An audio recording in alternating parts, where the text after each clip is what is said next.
ایک دردناک اور سچا واقعہ۔ ایک عابد نے خدا کی زیارت کے لیے 40 دن کا چلہ کھینچا۔ دن کو روزہ رکھتا اور رات کو قیام کرتا تھا۔ اعتکاف کی وجہ سے خدا کی مخلوق سے یکسر کٹا ہوا تھا۔ اس کا سارا وقت آہوزاری اور راز و نیاز میں گزرتا تھا۔ 36ویں رات اس عابد نے ایک آواز سنی، شام 6 بجے تانبے کی بازار میں فلاں تانبا ساز کی دکان پر جاؤ اور خدا کی زیارت کر لو۔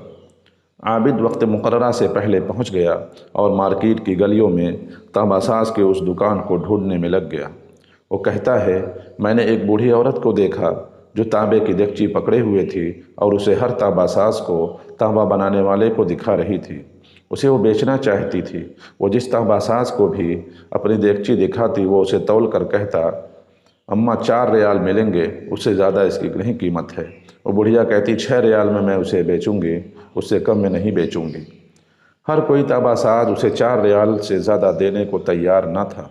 آخرکار وہ بڑھیا ایک تانبا ساز کے پاس پہنچی۔ تانبا ساز اپنے کام میں مصروف تھا۔ بوڑھی عورت نے کہا، میں یہ برتن بیچنے کے لیے لائی ہوں اور میں اسے 6 ریال میں بیچوں گی، کیا آپ 6 ریال دیں گے؟ تانبا ساز نے پوچھا، 6 ریال میں کیوں؟ بوڑھی عورت نے دل کی بات بتاتے ہوئے کہا، اصل میں بات یہ ہے کہ میرا بیٹا بیمار ہے۔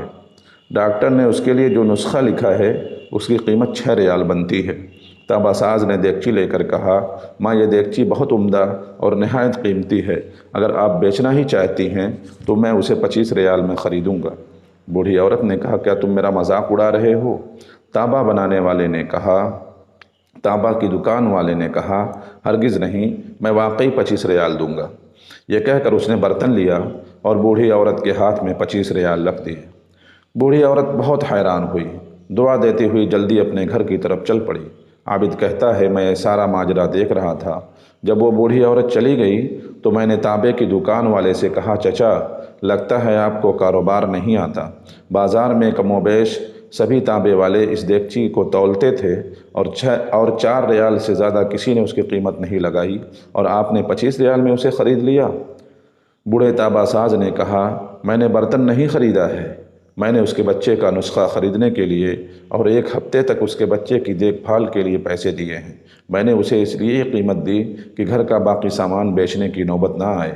عابد کہتا ہے، میں سوچ میں پڑ گیا۔